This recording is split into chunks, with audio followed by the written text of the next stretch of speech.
Architecting .NET Maui with Mitchel Sellers.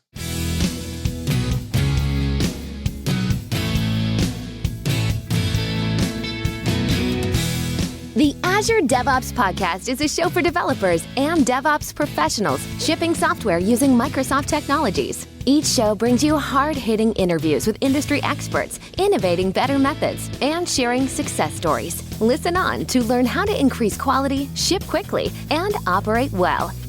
And now your host, Jeffrey Palermo. Welcome to the show. I'm Jeffrey Palermo, your host, for helping you and your teams move fast, deliver quality, and to run your software with confidence in Azure, all while using everything that the .NET ecosystem has to offer. This podcast is sponsored by ClearMeasure, a software architecture company that empowers .NET teams to be self-sufficient and able to deliver world-class results through its ClearMeasure Way methodology for effective software teams. My architect forums are going strong. Sign-ups for the next session are up. And if you lead a software team and are looking to collaborate with peer architect leaders, then just go ahead and sign up for a link on it in the show notes. And for those of you who are looking for my Programming with Palermo video podcast, you can just search in any of the directories and you'll be able to find it. My guest today on the show is Mitchel Sellers. He's a globally known 15-time Microsoft MVP award winner, an ASPInsider, a .NET Nuke MVP. He's also a Microsoft certified MCP in .NET, ASP.NET, and SQL Server. And he's the CEO of IowaComputerGurus Inc. Mitchel has a deep understanding of software development, and when speaking, he focuses on proper architecture standards, performance, stability, security, and overall cost effectiveness of the delivered solution. His message and his abilities resonate in the technical war room as well as the executive boardroom. He's also a prolific public speaker. He's presented at more than 400 sessions at user groups, conferences. Some of them are DevUp, SDN, Code PaLOUsa, and he's been the author of more than one book too. And he also does regular blogging on technology topics. And when he's not working in technology, you'll find him flying his airplane or teaching others how to fly or spending time with his family. And he's also actively involved in the open source community, working diligently to further the movement. And he's also a new board member of the .NET Foundation. And you can find more about him. We'll include this in the show notes, www.mitchelsellers.com. Mitchel, welcome to the show. How are you, sir? Doing well. Thanks for having me. Oh, my pleasure. My pleasure. And by the way, this is breaking news. Congratulations on your election in one of those leadership positions at the .NET Foundation.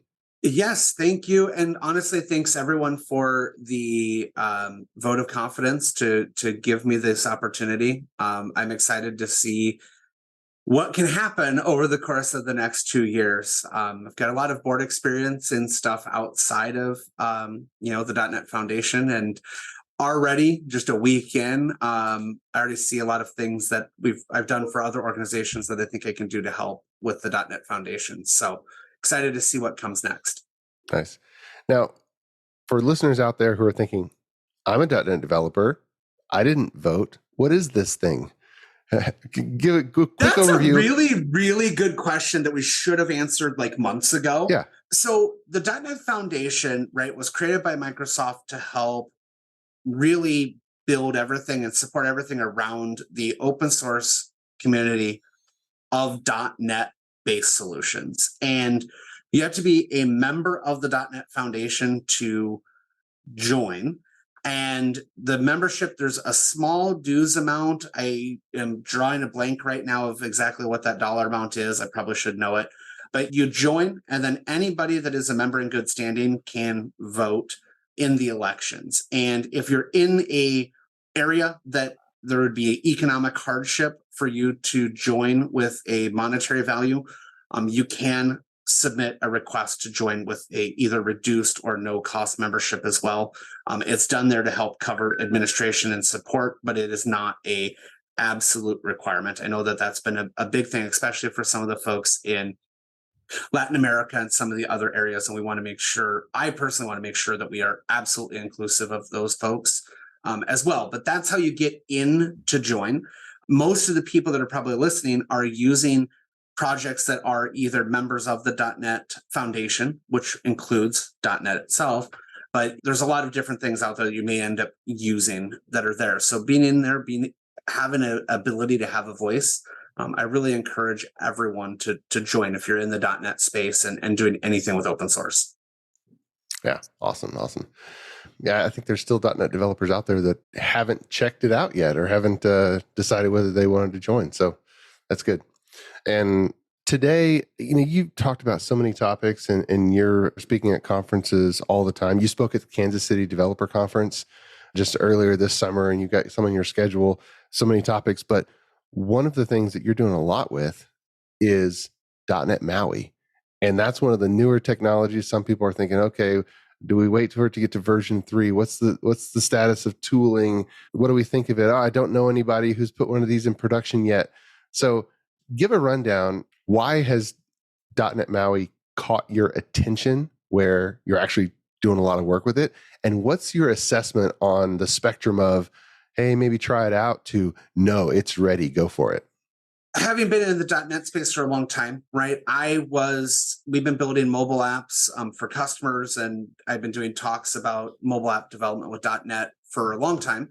So we had been using Xamarin and Xamarin Forms. So I had no choice but to originally stay interested and pay attention to it because, as everybody should be aware, official support for Xamarin Forms is going to be ending in 2024, in early 2024.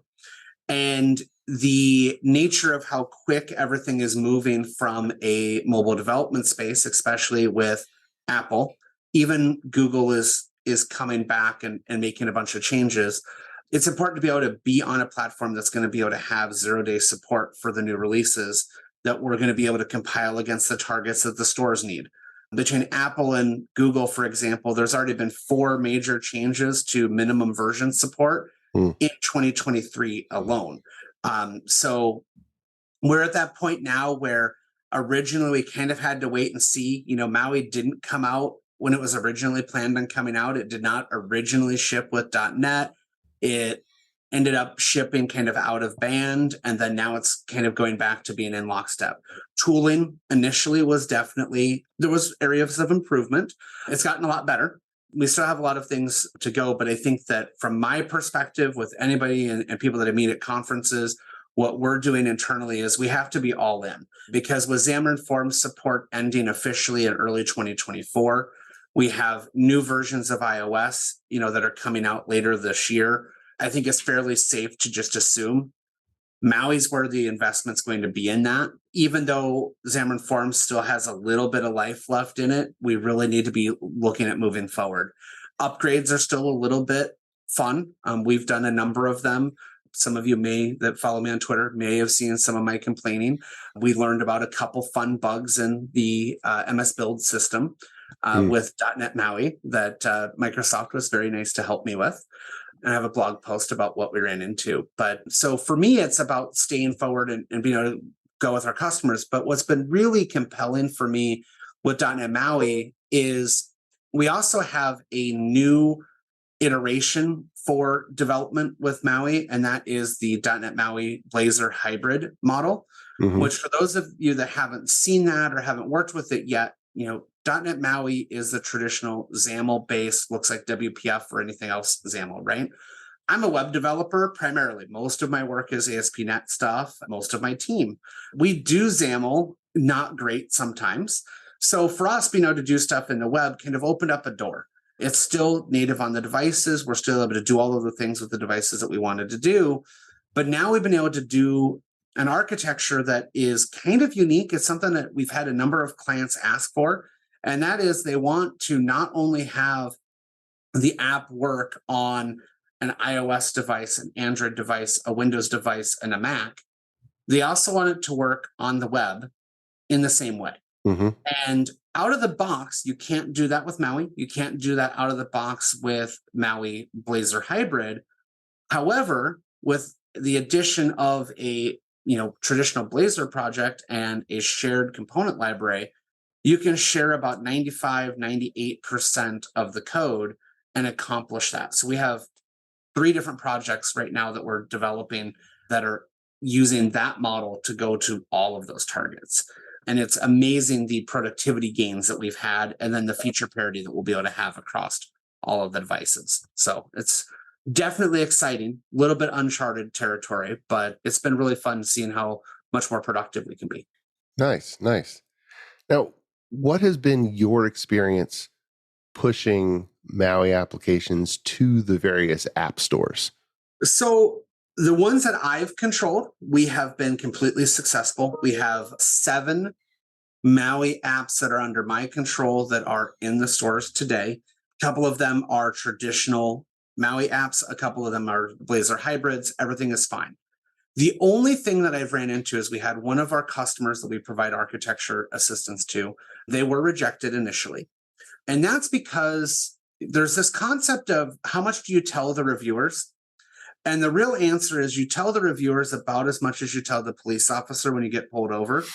You tell them what they need to know to be able to get their job done. We had a client that sent in, oh, this is a web-based with .NET Maui Blazor hybrid in there. And the reviewers were like, oh, it's a web app, and didn't even review the app. It was an instant rejection. We went back and said, apologies for the miscommunication. It is, this is a mobile app. It is specific for this device. It's built targeting iOS. Blaze through right after that. So we have seen one rejection with it, and it was mostly because of what somebody said. And that's not uncommon. Yeah. I've seen it with all of the other tools as well. If you put a trigger word in there, you're going to get those reviewers. So we've not seen any issues at all. The one thing we've actually gotten a compliment on in 2 of our reviews is the performance difference between our old version and our new version. Application startup time is about maybe 10% of what it was for the same app going from Xamarin Forms to Maui. Oh, nice. Which is something that we were not expecting. It's instantaneous. Like our splash screens aren't even visible anymore, which is kind of cool.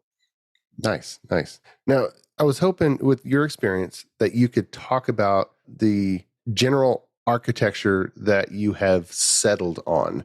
So with a mobile app, you've got some code running on the device. It's consuming CPU, consuming memory, and then it's calling over the network to some type of server, and you've probably got databases, data stores, other systems somewhere, and you got a choice between web services or maybe some asynchronous messaging for some transactions, or even SignalR. There's so many different ways that you can call across the network. So how do you think, and what do you think the most applicable patterns are when you're just kind of laying out the spread of a Maui application?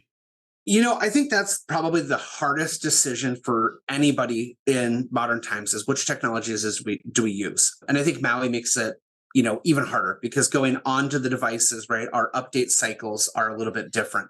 I can't just deploy code tomorrow and have it go out to everybody. So we have to really be planning ahead. We've really focused on the specific task at hand, and then we'll utilize different things for different situations. SignalR, for example, is our absolute go-to for any type of real-time messaging or things within our apps. So, we're building apps primarily for customer specifications. And one of the things that we've been doing more and more of for multiple different client implementations is chat amongst users of the applications. Sometimes that's just other employees or staff. SignalR makes that kind of communication fantastic. It lowers the level of effort for us to be able to do it, and it makes it a lot easier from my developers to just be able to get things done. For most other things, we are traditional, web API, Azure functions as necessary. Just depends on the client's architecture. We found that less is more in some ways. We have a few clients that have loved to put like Azure API management in front of things. We had a recent experience where that became a nightmare because nobody knew the mapping. So, one of the things that I think is imperative, regardless of what you do, is architect what you want, but then make sure that architecture gets documented, because I think that it's really easy to build something that looked awesome and to leverage, hey, we got these new features in Azure, But if nobody understands that, oh, I make a call from the mobile app to Azure API and I call it this, but then I go from Azure API to this web API, or I go to this third-party service, if people don't know how those mappings work or where those responsible parties are, it can become a support nightmare to unravel, because the next thing you know, you're clicking through with one individual definition at a time. Oh, where does this go? Oh, where does this go? Because the Azure portal, for example, just isn't a great place to manage that kind of thing. So it's definitely there. And there's new stuff for offline data sync, for example, coming out of Microsoft that's on our testing process right now for doing, the offline data store and synchronizing that to a set of APIs. We've not used that in production yet, but we're working towards some of that right now as well. You mentioned that it was more difficult to make updates to the Maui application because it's on the device and you don't know when they're gonna upgrade to the next version. So with that, do you find yourself recommending and preferring to only call out to server-side endpoints and APIs that you control instead of calling out directly to maybe third-party providers? How do you think about that? We do prefer a centralized location, and as much of that logic or as much of the things that we can control, getting them into something that we can update outside of the app stores. Absolutely. Because really, when it comes to pushing to a device, right, you can go to Google and say, this is a preferred release, we need to force an update. You can build logic into your app that says, oh gosh, a new version came out, you've got to upgrade. We've all seen it, right? Some of the mobile banking apps do it, some of the games that you might play or otherwise, they do that. But that's a really horrible user experience when it might have not been something that they even cared about, right? Yeah. Maybe a downstream vendor changed something, you want to be able to update it. So I do prefer to try to get that stuff centralized, whether it be Azure API service, whether it be our own stuff. It does put more data through your services, but it gives you that control, because the reality is with anything targeting Android or iOS, let's just say we make a change right now. I can submit it to the App Store. Yep. Now, I can submit it to Google and Apple at the exact same time. Now, if you came to me a year ago, which one would you get done first? Which one do you think would get done first? Android? Right? That was what everybody thought. Right now, we're running 4 to 5 days for a Google Store review. Okay. I'm averaging 6 hours with iOS. And it's totally opposite land. Not what we expected before. And you can delay things, but it gets a little bit hard to time that, especially as you get larger user bases and if something happens. So integrity in your development process is the other really big thing that we have to push with our teams, especially those that are coming from a web application perspective, right? Right or wrong, my web developers are fairly well versed with the fact that if I need to do a release at 2:00 in the afternoon, I can do a release at 2:00 in the afternoon and it doesn't impact anybody. Right. We can't do that necessarily with these mobile apps. So it definitely does cause some training. So anything that we can do to mitigate and bring that logic into a central place definitely has been helpful. Many thanks to our podcast sponsor, ClearMeasure. ClearMeasure is a software architecture company that empowers clients' development teams to be self-sufficient, moving fast, delivering quality, and running their systems with confidence. Whether starting a new project or developing new technologies or techniques, ClearMeasure sets up your team to deliver world-class results. Learn more at www.clearmeasure.com. ClearMeasure, empowering software delivery. ClearMeasure is also happy to be a sponsor of the video podcast, Programming with Palermo. Watch, learn, and program alongside Chief Architect Jeffrey Palermo. Videos are added weekly and available on syndicated locations supporting video podcast or by visiting palermo.network. Tune in today. I think that's a really good point, because code that has been working for a while, it doesn't just stop working. It's the integrations between systems Those are the things that, oh, surprise, now it's not working. Now we have a bug. And what is it? Well, some downstream system changed something that they thought would be compatible, but guess what? There was something about it, and now you're literally down. That button click literally doesn't work anymore. And yeah, you're right. If now your app, there's a button in your app that literally just doesn't work, you want a very quick path to resolve it. And the thing is we're seeing more of it, right? That used to be the exception. Now it's almost the rule. A TLS update, a certificate update, the cycling of night. I mean, it's just amazing the number of things that you get from emails from vendors. Hey, we're changing this, shouldn't be a big deal. Or we're changing this and it is a big deal. And they know about it, right? So that's where we've definitely tried really hard to balance what we're doing. I think it's one of the biggest struggles when you go to develop for mobile devices is as much as you have control, you have no control over the last bits of that application. You can't just instantly update everybody's device at the same time. API versioning, for example, is something that people don't think about. But if you make a big change and you have somebody that's using the old version of the app and the new version of the app adds new features, if you don't version your APIs, you either have to really handle null values and data integrity, or you have to actually version it so that you can keep that old version, new version. And then you have to monitor. Analytics is the other thing that I think people overlook the most. Who's using our apps and what versions of the apps are they using, right? We always talk about analytics of usage and whether it be, Google Analytics or anything, right? You want to know your number of people.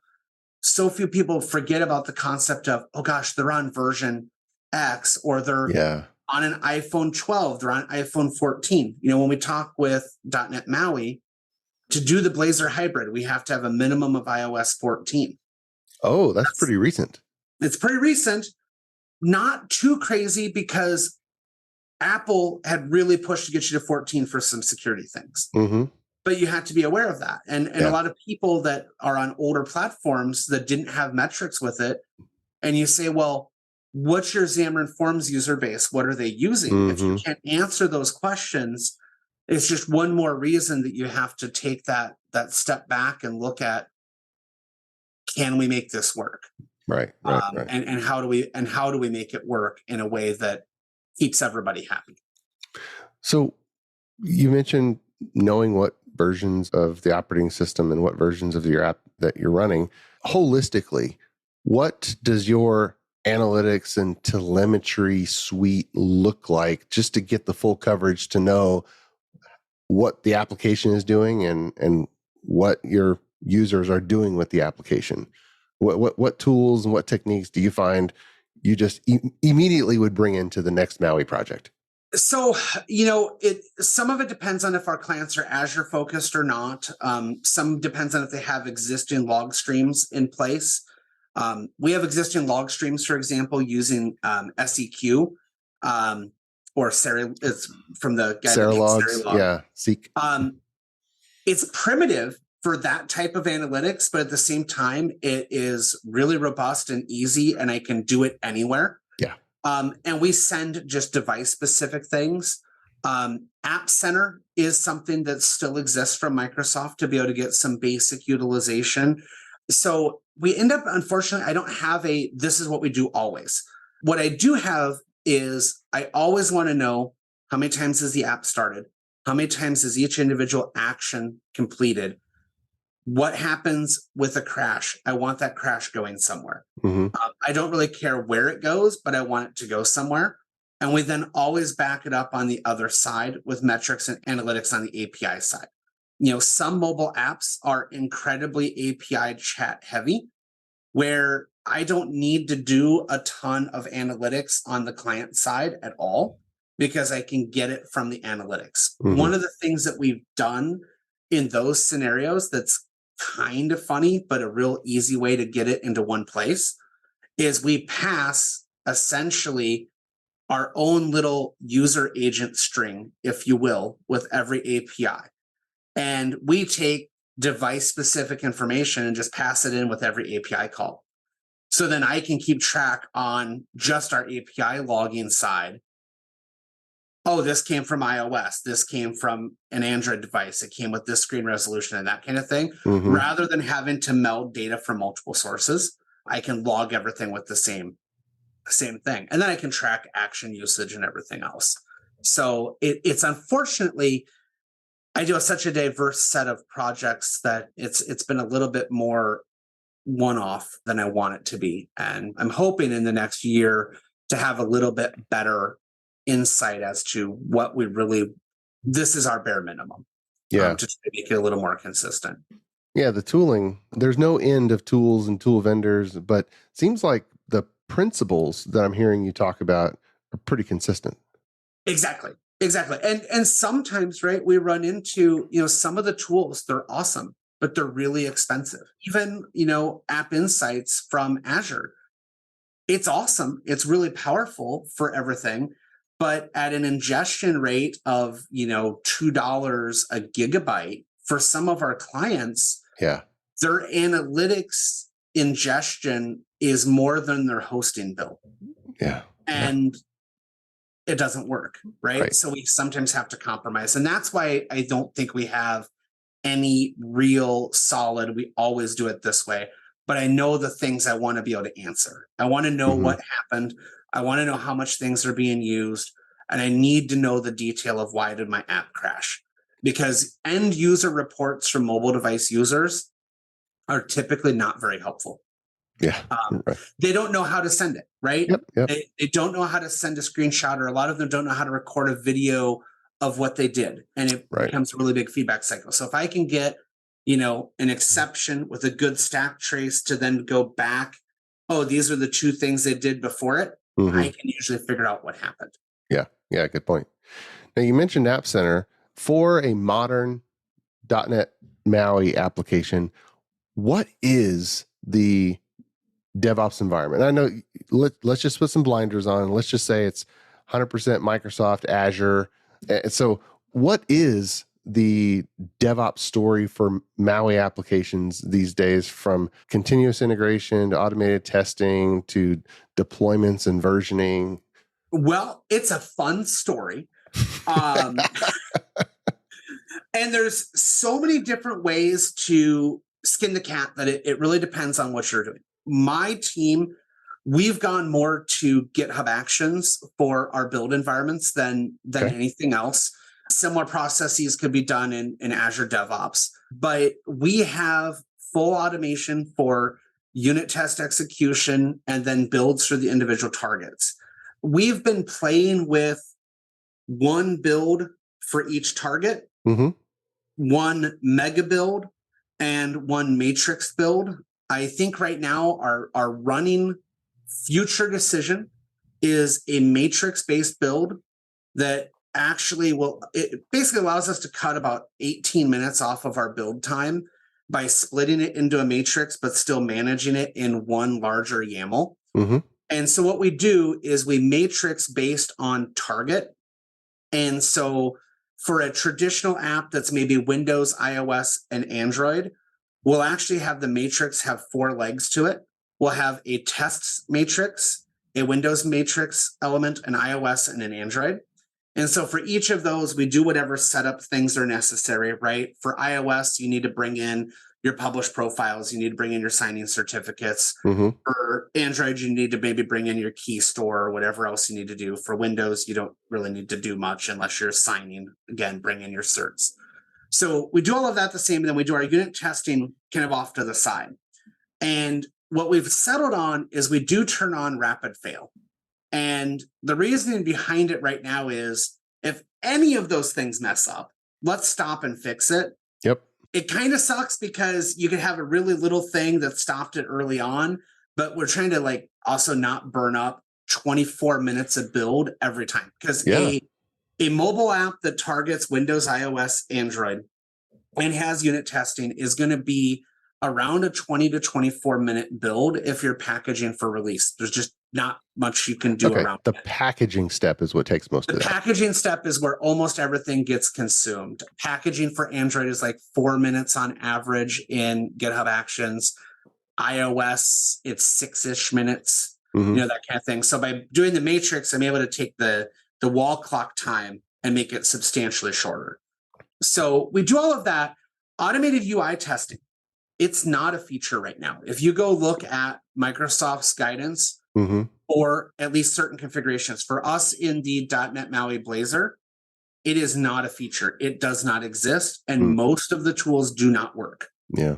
There is plans for it. I don't know that it's going to make it in .NET 8. I'm guessing it's going to end up being .NET 9 now. But so we do not have automated UI testing. Now, there are some really smart people out there that have circumvented the limitations and they've found ways to do it. We've opted to focus more on manual testing for the UI layer. Okay. But to that point, we've automated the daylights out of the APIs and all of the backend stuff to mitigate as much as we can. Yeah. And then we automate deployment directly to the app stores because, again, App Center, it's supported for analytics and everything else in a lot of things, but it's not supported for the device pushing for .NET Maui Blazor, at least as of right now. So we actually use a build step to push to test flight for iOS, and then we use a build step to push right into Google as well. But we do still use App Center for certain analytics pieces right now. Okay. In the Maui space. So you're using GitHub Actions, which of the steps require which operating system hosted agents? So the iOS build requires a Mac agent. The Android one can be done on anything. Our unit test can be done on anything. What we have found, oddly, is that the Android build in certain apps, not all of them, and I don't know why, runs a little faster on Mac OS. No idea why. It's been a thing. It was that way in Xamarin Forms even, where the Android builds were faster on Mac OS. But we are trying our best to use Mac OS for iOS only, Windows for the Windows deployment, and then our unit tests, we are typically running those on a Linux runner if we can, just because the unit tests tend to take longer time to run, and we can get a little bit of a cost savings in terms of minutes used by doing it that way. It really depends. You do run some risk when you do that, specifically with file path things. If you are writing local files and things like that, because of the whole slashes go this way versus slashes go that way, where you can get some funny false failures depending on which way you go. But we try to do as much as we can to not use the Mac runners just because of, minutes consumed more than anything. Yeah. And if you are only running on Mac, then really you could have a latent bug of some sort if you literally never have it touch the others. Yeah. You can actually build the Windows one from Mac. It takes a long time and you have to set a couple config settings to get it to work. It's never seemed right to me to build the Windows MSIX from a Mac, but you absolutely can. And I think some of it, when I talk to other dev teams, my development team, we're all Windows PC users. Some of us, maybe it's just me, I have a hatred for my Mac keyboard. My fingers don't work that way. The buttons are in the wrong spot.